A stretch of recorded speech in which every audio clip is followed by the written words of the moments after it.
Ini semua terjadi ketika saya di luar negeri, itu pahitnya di situ. Begitu papa meninggal, saya harus kembali ke Roma lagi. Saya pikir, ya udahlah, selesailah. Ternyata Cici 2 tahun setelahnya juga meninggal dunia karena penyakit kanker. Saya pikir air mata saya sudah habis, ternyata si Koko tiba-tiba WhatsApp saya di usia yang sama kayak Cici, kanker pankreas. Saya pulang pergi dari Manila, Indonesia.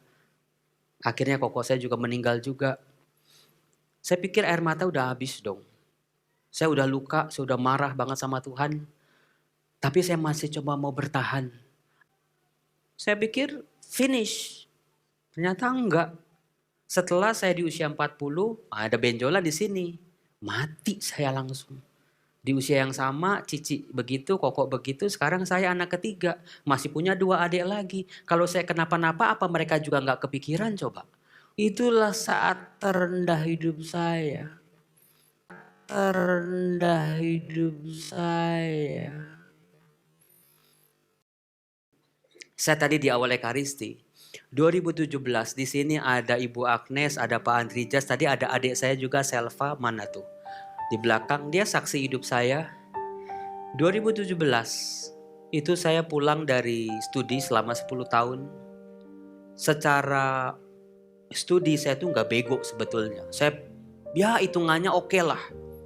Saya lulus ke Indonesia sebagai penyandang gelar doktor kitab suci. Satu-satunya di kampus saya. Pasti jadi lulusan terbaik dong. Cuman satu. Karena waktu itu saya wisudanya sendiri beneran. Yosef Susanto, Indonesia, summa cum laude. Gak ada yang tepokin, orang gak ada yang dateng. Udah telat. Dulu saya pulang ke Indonesia. Ya bawa gelar sih, bawa ijazah, bawa disertasi. Tapi saya sadar saya sebagai prajurit yang banyak lukanya. Karena apa? Ini ada adik saya, mungkin pertama kali dia dengar cerita tentang kokonya ini. Karena menyangkut dia juga. Setelah papa kami meninggal, ini semua terjadi ketika saya di luar negeri, itu pahitnya di situ. Habis papa meninggal, saya kan orangnya kan lebay super ya. Beneran, melankolis akut. Beneran, itu tipe psikologi yang akut lah, melankolis akut. Begitu papa meninggal, saya harus kembali ke Roma lagi. Saya belajar Yunani, Ibrani, Arab, Aram, Prancis, Inggris, Jerman. Semuanya dalam bahasa Itali. Kelenger kan? Belajar gitu ya. Tapi ingat papa gitu. Ayah dengarkanlah, aku ingin berjumpa. Walau air mata di pipiku. Wow, wow.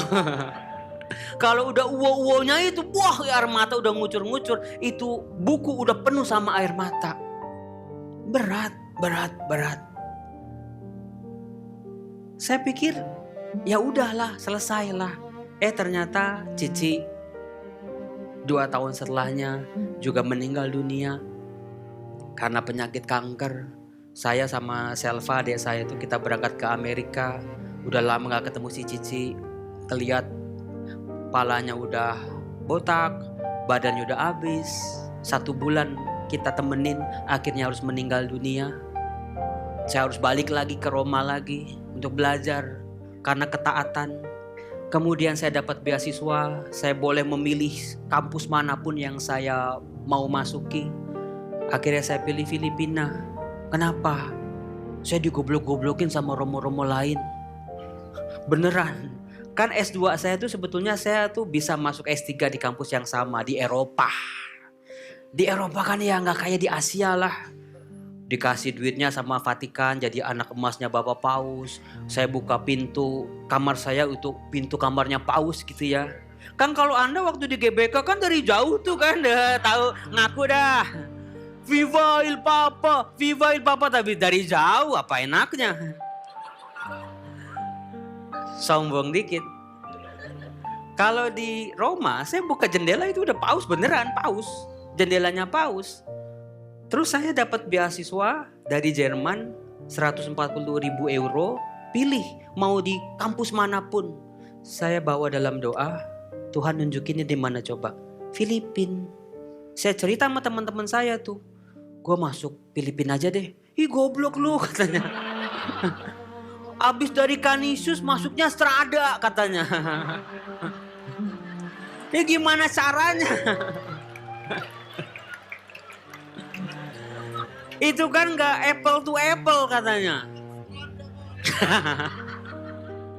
Tapi saya bilang, ya Tuhan tunjukinnya ya itu. Pasti Tuhan mau nunjukin sesuatu. Dan betul, ketika saya pilih Filipina ibu bapak, nyesel saya. Beneran, jauh banget. Ngekos sendiri, nyuci sendiri, makan gak ada yang enak pokoknya.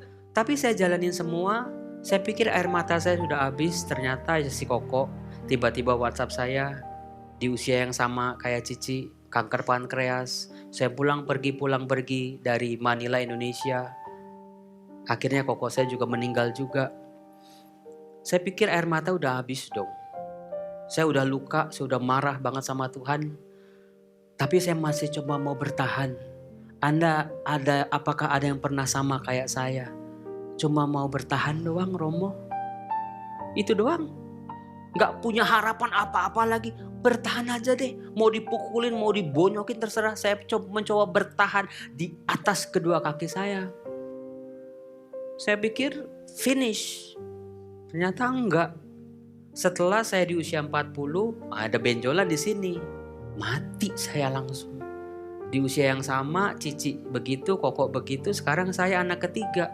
Masih punya 2 adik lagi. Kalau saya kenapa-napa, apa mereka juga enggak kepikiran coba? Bahkan di situ saya bergulat habis-habisan, Tuhan. Bukan kayak begini saya mau jadi imam. Bukan hidup yang kayak begini yang saya mimpi-mimpikan. Ketika saya mempersembahkan seluruh diri saya Tuhan. Bukan yang kayak begini. Tapi apa dikata? Makin gede. Wah makin takut saya. Makin khawatir, itulah saat terendah hidup saya. Tapi di situ waktu saya lagi bergulat, saya lewatin lapangan basket. Di Filipina banyak lapangan basket. Saya lihat anak-anak main basket. Kalau Anda perhatikan, apakah bola basket memantul ke atas sebelum menyentuh tanah? Serem kalau belum mantul udah belum menyentuh tanah udah mantul, itu kan serem. Bola basket itu akan mantul ke atas ketika dia bersentuhan dengan titik terdalam, bukan? Di situ saya langsung mikir itu. Apakah Tuhan mau saya ini titik terdalamnya di mana Tuhan? Yang ini aja udah gak sanggup, yang kayak gini aja udah mau teriak rasanya. Saya ngekos seorang diri di Filipina, nangis tiap hari. Dosen pembimbing saya, Yosef kamu kerjaan kamu gak beres, kerjaan kamu payah, kamu begini. Babak belur saya betulan, cuma bisa nangis, coba bertahan tapi gak bisa. Pernah coba bertahan tapi gak bisa. Banyak dari kita mengalami hal seperti itu. Bertahan aja gak sanggup apalagi maju berperang. Akhirnya saya marah sama Tuhan. Saya ekarisinya asal-asalan. Waktu itu menjelang Paskah harus ada 3 hari suci. Ada dorongan di sini. Yosef, kenapa kamu marah sama aku? Pergi ke gereja. Ikut Kamis Putih. Ya sebagai imam masa saya gak pernah Kamis Putih. Akhirnya saya datang ke gereja di sebuah kapel besar sebagai umat. Saya duduk di tengah-tengah. Di situ dalam keadaan marah, rejection. Saya menolak semua kabar sukacita itu percuma buat saya. Akhirnya Kamis Putih bacaan Injilnya apa? Yohanes 13. Yesus membasuh kaki para muridnya. Yesus mengasihi muridnya sampai sehabis-habisnya. Itu dia. Mulai itu, merciful God. Yosef, kamu udah habis belum? Kamu kayak begini aja kamu bilang aku jahat. Kamu lupa. Kamu tuh siapa? Cuma anak tukang kue yang dapat rahmat bisa keliling dunia. Bisa belajar di kampus paling susah di kota Roma. Bisa lulus, bisa masuk ke kamar paus. Bisa ini, bisa itu. Kamu lupa. Semua itu. Kamu anggap apa kebaikan-kebaikanku selama ini? Baru begini aja kamu udah bilang aku jahat. Mulai tuh duk duk duk duk duk duk duk. Ini apa ini? Cuman dengerin bacaan Injil Yohanes 13, Yesus mengasihi murid-muridnya sampai sehabis-habisnya, itu aja bikin saya deg-degan. Pelan-pelan ada suara, Joseph, I love you. Aku mengasihimu. Meskipun kamu lagi marah, meskipun kamu lagi kecewa, aku tetap sayang sama kamu, Yosef. Apapun kamu, aku terima. Ayo, aku terima. Yang kayak gitu belum pernah saya rasakan. Karena cinta manusia selalu bersyarat. Relasi manusia juga selalu bersyarat. Tapi saya baru ketemu yang begini. Tuhan mau menerima saya ketika saya lagi marah, jengkel, caci maki. Tapi dia memahami dan mau menerima saya kembali. Itu udah lain cerita. Kemudian di Kamis Putih itu kan ada pembasuhan kaki bukan? Romo yang misa umurnya 80 tahun. Jalan aja susah gitu kan. Saya udah gregetan banget tuh. Jalan aja susah dia kan. Udah langsung Tuhan, saya tuh mau jadi setua itu sampai jadi pastor, sampai setua itu saya mau. Tapi baru umur 40 saya udah diginiin gimana? Ujungnya mati, ujungnya kuburan, ujungnya rumah duka. Unhappy, sadness every day. Tapi melihat Romo 80 tahun, dia masih dengan setia merayakan Ekaristi. Dia betul-betul ciumin kaki para rasul. Tuhan, saya mau kayak gitu. Tapi gimana, saya gak bisa. Waktu itu kurnya nyanyi satu lagu dalam bahasa Latin. In omnibus amare, in omnibus servire. In omnibus amare, servire Domino. In everything love and serve the Lord. In everything love and serve the Lord. Diulang-ulang sampai jeder. Mulai lagi deg. Ini kenapa nih? Tangan kaku, kaki kaku. Yosef, tekuk lututmu. Ini dia yang saya sebut dengan modal dengkul. Tekuk lutut. Ternyata Tuhan cuma mau saya tekuk lututmu, Yosef. Artinya surrender. Artinya kamu bisa bersyukur ketika hidup sama sekali tidak bisa disyukuri. Kamu lihat semuanya dengan kacamata Tuhan. Ini bukan akhir hidupmu, Yosef. Ketika saya tekuk lutut saya, entah kenapa dalam segala hal cintai dan layani Tuhan. In everything love and serve the Lord. Semua suka, duka, air mata, canda tawa, berhasil, hancur, layani dan cintai Tuhan. Saat itu baru saya ngerti betul-betul. Oh, ini maunya Tuhan. Oh, ini ujungnya. Saya protes, saya marah, saya bertanya sama Tuhan. Tuhan gak jawab sama sekali. Makin jengkel kan. Tuhan jawab dong. Kenapa? Kasih solusi dong. Kagak. Tapi justru ketika saya dah kibar bendera putih. I surrender to you, oh Lord. Surrender itu gak semudah dengan kata-kata ketika diucapin. Surrender, berserah. Betul-betul di dalam sini. Otak sini, tunduk semua. I surrender to you. Mau mati hari ini, mau mati besok, mau mati 10 tahun lagi. Terserah.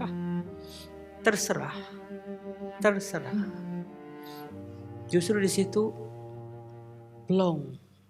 Saya merasakan damai yang sejati itu di situ. Udah, marahnya udah, protesnya udah, ngamuknya udah, plong. Saya pulang sebagai manusia baru dari misa. Saya jadi tahu mana yang harus saya lakukan. Selesaikan disertasimu, Yosef. Meskipun belakang makin gede, makin keras. Selesaikan. Saya selesaikan, pulang ke Indonesia. Babak baru dalam kehidupan saya.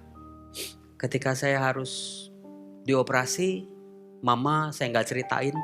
Karena takut kalau mama denger. Akhirnya puji Tuhan, dalam sebuah kuasa penyerahan, kasusnya Romojo beda sama kasusnya Cici sama si Koko. Dan saya sekarang 48 tahun berdiri di depan Anda, membawa sukacita, membawa pengharapan, bisa bercerita tentang baiknya Tuhan.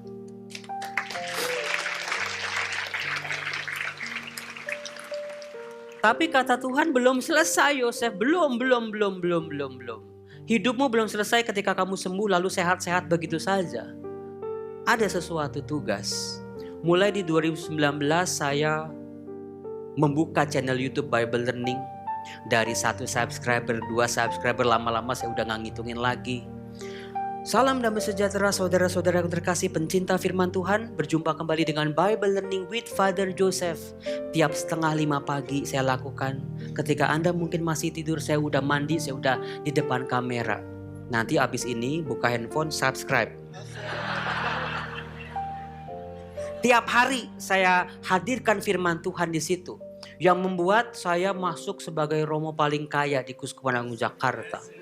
Sombong lagi. Setiap tanggal 21 tiap bulan itu YouTuber itu kan gajian. Saya ini tanggal berapa nih sekarang? 24. Masih kaya nih. Masih kaya, belum habis. Tapi saya sadar duitnya kan makin lama makin gede. Kok makin lama makin gede, makin serius ya? Waduh, saya takut sendiri soalnya. Pasti rahmat ini bukan untuk sekedar saya foya-foya, sekedar saya bisa beli barang apapun yang saya mau. Berkat ini harus jadi berkat buat sesama. Mulailah sejak 2020 ketika udah 3 digit, udah setiap 21 saya dapat, saya langsung ke Karolus. Sombongnya saya hubungi suster biarawati, suster saya mau lunasin pasien-pasien yang gak punya BPJS. Itu selama 3 tahun setiap bulan saya mau lunasin ini gitu. Mula-mulanya kan ditanyakan sama petugasnya kan, Anda siapa? Saya bilang nggak tahu, saya juga nggak kenal. Orang gila nih kayak. Gila, Sultan dari mana ngelunasin orang-orang sakit kanker kayak begini. Tapi lama-lama Tuhan ini dia. Yosef, kamu pikir itu hebat? Belum, not yet, not finished yet. Tahun lalu, persis di bulan Mei, saya berjumpa dengan seorang anak namanya Prisil dari Bangka. Dia tidur di emperan rumah sakit. Dari Bangka berobat di RSCM karena kanker, mohon maaf kanker anus. Kita aja makan cabai aja besok pagi aja kan perih-perih gak enak kan. Ini kanker anus, anak umur 16 tahun. Ketika anak-anak seusianya lagi pada enak-enak, ngeceng-ngeceng ini bergulat sama ini. Tapi dia betul-betul gak punya keluarga di Jakarta. Taurannya punya juga gak diakuin. Bener, rumahnya sempit, gak ada waktu, gak ada tempat lagi. Akhirnya orang-orang seperti ini akhirnya terbengkalai. Kita aja yang sehat tidur coba 2 hari di emperan rumah sakit. Jadi sakit kan? Apalagi ini mereka udah sakit. Di situ begitu saya jumpai, saya bantu. Pulangnya saya bilang, Bapak Uskup izinkan saya untuk mendirikan rumah teduh. Bapak Uskup langsung balas WhatsApp saya lagi. Kalau Romo mau silakan, Kuskupan siap dukung. Saya pikirkan saya kan ahli tafsir kan, tafsir kitab suci. Kuskupan siap dukung kan saya bacanya apa coba? Siap mendanai, siap membayari. Ternyata kagak. Mereka pikir saya udah banyak duit, ya udah. Toh saya juga cukup lah. Akhirnya mulailah misi saya cari rumah. Ini dia nih. Saya jadi ngerti sekarang kalau anak-anak muda nyari jodoh susah. Betul, ngerti saya. Nyari rumah kontrakan, kayak nyari jodoh susah bener. Kan harus rumahnya kan sekitar rumah sakit RSCM dong. Supaya dekat kemana-mana. Karena berobatnya di RSCM. Saya pakai motor, sekarang kalau Anda lihat saya kulitnya gelap, itulah. Saya keliling cari rumah. Dapat nih rumah dikontrakan, telepon. Gak diangkat, cari lagi. Catat aja sampai 10, duduk, terus telepon satu-satu. Nada panjang, gak diangkat. Dijawab, oh gak disewain, maunya dijual. Jualnya berapa? 60 miliar. Ntar dulu dah. Habis diongkos kalau begitu mah. Kemudian ada yang harganya cocok, posisinya nggak cocok. Posisi cocok, harga cocok, luasnya nggak cocok. Luas cocok, posisi cocok, harganya cocok, yang punya kagak mau. Nah itu aja. Jadi betul-betul wah keciwi. Keciwi itu lebih dari kecewa loh ibu bapak. Bentuk plural itu. Kecewa banget. Sampai akhirnya ada nih rumah nih, Kramat 6. Itu deket banget sama RSCM. Dikontrakan, wah langsung saya telepon, udah capek banget itu. Pak, berapa setahun? 90 juta. Oke pak, saya ambil. Bisa tawar dikit, bolehlah 2-3 juta. Oke, saya ambil, udah capek pokoknya. Pak, 5 menit lagi saya panggil Pak Yanto dulu. Teman saya kesini. Oke, saya ke Kuskupan, Pak Yanto ada rumah bagus banget. Begitu datang di tengah hari bolong, udah gak ada tuh tulisan dikontrakan. Pak, kok udah gak ada pak? Iya, baru aja ada yang DP nih 500.000. Gondoknya setengah mati, asli. Wah, saya sekarang kalau lihat duit gopeceng saya trauma. Gondok. Jadi susah. Ada nih satu rumah gede, orangnya cocok, rumahnya cocok, harganya cocok, 200 juta setahun. Udah capek. Rumahnya kantornya SBY zaman dulu, gede di Cempaka Putih. Udah pak, kita udah tumpangin tangan gitu ya. Jadi, jangan apa yang gak jadi. Besok kita urus administrasinya. Malamnya hujan gede. Banjir, aduh Tuhan. Itu capek loh beneran loh. Kecewa berkali-kali itu melelahkan. Sampai saya teriak di atas motor, Tuhan saya mau bantuin orang susah banget sih Tuhan. Gimana sih? Ternyata Tuhan memang sengaja, ini cara kerja Tuhan. Dia tutupin semua peluang-peluang. Terakhir nih peluang nih, ada rumah di depan kampus. Udah hopeless banget saya telepon. Di saat ku tak berdaya, kuasamu yang sempurna. Nada deringnya nih beneran nih. Oh Kristen ini. Ini beneran. Di saat ku tak berdaya. Saya kenal, saya Romo Yosef, saya mau begini-gini. Oh ya cocok. Kita survei kabarnya cuma 2. Ya gak jadi lagi. Tuhan tutupin semua peluang-peluang. Sampai 12 malam ada orang WhatsApp Romo, ada rumah di daerah Senen. Yang punya Romo kenal. Siapa? Saya telepon, bener. Besoknya langsung datang. Ternyata itu rumah orang tua, oma opa. Mereka sakit, saya yang kunjungin, saya yang doain, saya yang requiem bahkan waktu mereka meninggal. Kemudian anaknya 2, udahlah Romo Yosef, papi mami pasti seneng lah kalau rumahnya dipakai buat karyanya Romo Yosef. Amin. Lampu hijau pertama dong. Rumahnya 1.300 meter. Gede ini rumah. Di dalam rumah ada 3 kapling, bayangin coba. Saking gedenya. Pak, harganya berapa? Kantornya SBY yang 300 meter aja 200 juta. Yang ini 1.300. Ya udahlah harganya sesanggupnya Romo Yosef aja. Nah ini kan sebetulnya kan challenging. Saya kasih 1 juta entah dia marah tersinggung. Saya kasih 200 juta saya juga ngap-ngap. Akhirnya Pak saya bawa dulu dalam doa. Akhirnya cepet setahun. Oh aman. Kalau cepet aman lah.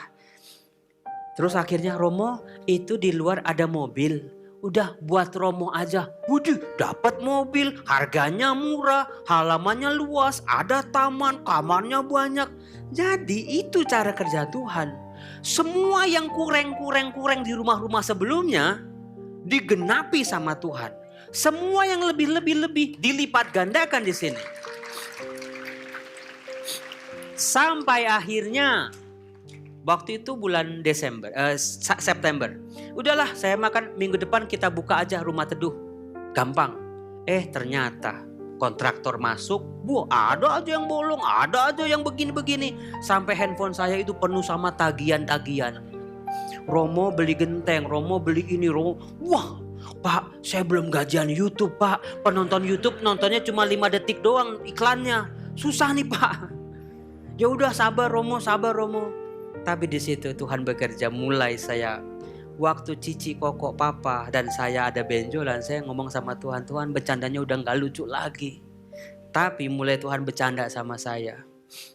Saya harus cari gorden untuk pemisah antar pasien kan.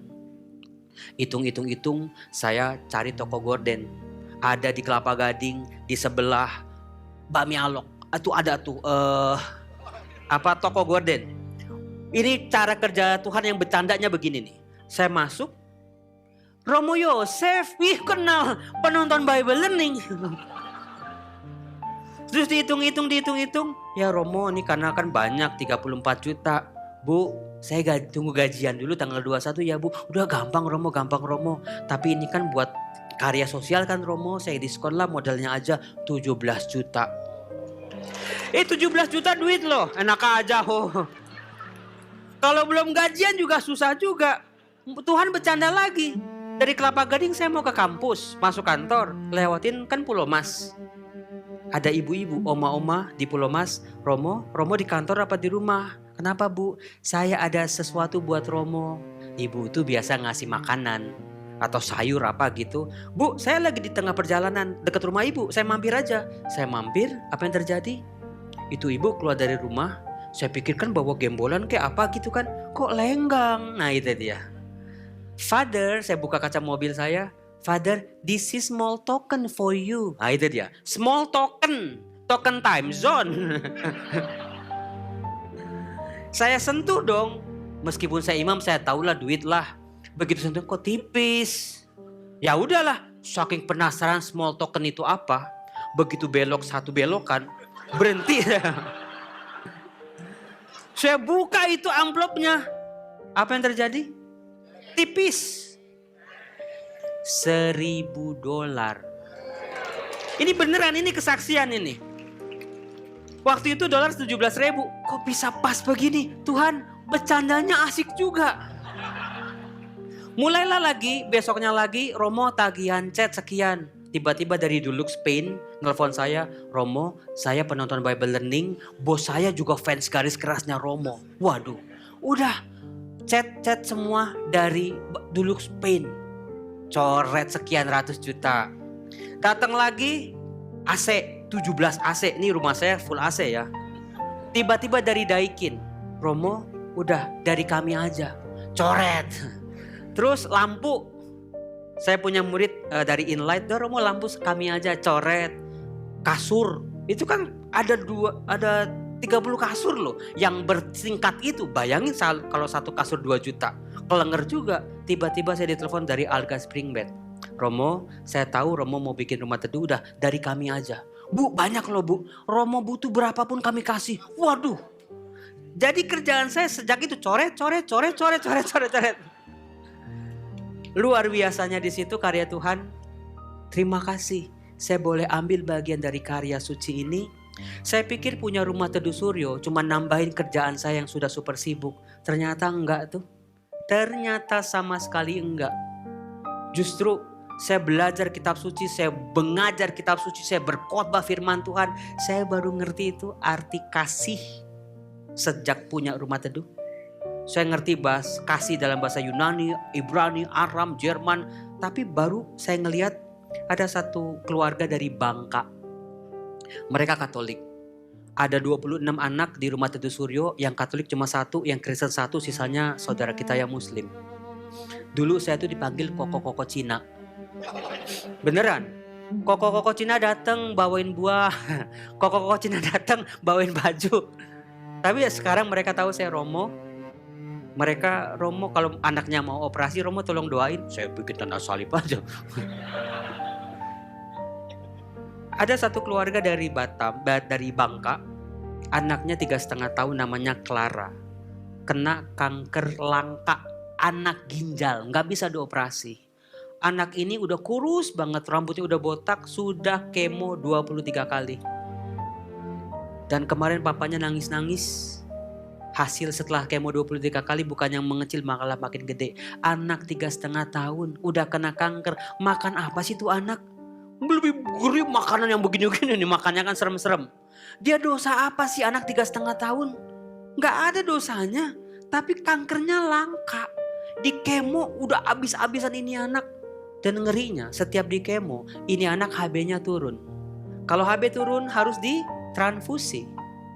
Ngerinya transfusi darahnya dia cuma cocok sama bapaknya doang. A positif. Bapaknya tiap hari saya lihat pulang ke rumah Teduh Suryo dari RSCM makan banyak. Saya pikirkan saya udah, kenapa sih lapar banget apa? Romo, saya harus makan banyak supaya saya punya darah buat anak saya, Romo. 23 kali, 23 kantong dalam waktu sangat singkat. Abisin aja gak apa-apa, Romo. Asal anak saya hidup, anak saya sehat. Saya yakin setiap orang tua pasti akan melakukan hal yang sama buat anak-anaknya, betul nggak? Di situ saya langsung merasa inilah kasih.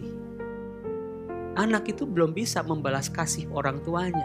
Anak itu ya merengek-rengek, kadang nggak rewel, nggak mau makan obat. Tapi bapaknya semua ambil, Romo. Di situ saya langsung, manusia aja bisa begitu sama anaknya, apalagi bapak saya yang di surga. More than everything, more than all the things. Di situ saya langsung, inilah kasih yang akhirnya saya bisa pahami, yang akhirnya saya bisa selami. Setiap hari sekarang handphone saya penuh sama, kalau pagi ini meninggal, ini sembuh, ini meninggal, ini sembuh. Ketika sembuh, itu ada sebuah sukacita yang penuh dalam diri saya. Gak terlukiskan oleh kata-kata. Tapi kalau meninggal saya juga ikutan nangis. Kayak saya gak punya anak tapi anak saya sekarang 24 biji. Sakit semua. Kalau anaknya banyak tuh sehat-sehat mah lucu-lucu, ini sakit semua. Tapi setiap saya kesana mereka Romo cium tangan saya satu-satu. Kadang-kadang mereka cerita, mereka bosen, mereka ini dan mereka dan itu. Saya jadi punya keluarga. Kasih saya bukan untuk diri saya sendiri, bukan untuk keluarga saya saja, bukan untuk orang-orang Katolik saja. Tapi sekarang Tuhan buka. Ayo Yosef, lebarkan sayapmu, rangkul manusia-manusia yang menderita ini. Biar mereka boleh mengenal Kristus. Dan hebatnya apa? Nggak ada simbol salib, nggak ada patung-patung rohani. Saya juga nggak pernah ngajarin tentang ajaran Kristiani. Tapi saudara-saudara kita yang ini, Indonesia tahu sendirilah, truk minyak keguling, bukannya dibantuin malah diambilin kan. Truk telur terguling malah diambilin. Orang Indonesia kan kalau semua buat gua ya semua buat gua. Tapi di rumah Teduh secara gak sadar mereka, Romo, ini kita dapat ayam banyak banget Romo. Boleh gak kita masak, kita bagi-bagi Romo ke pasien-pasien di RSCM. Udah Katolik mereka sebetulnya. Betulan, udah Katolik mereka tanpa dibaptis sebetulnya. Di situ saya merasa thank be to God. Amin. Tuhan Yesus memberkati.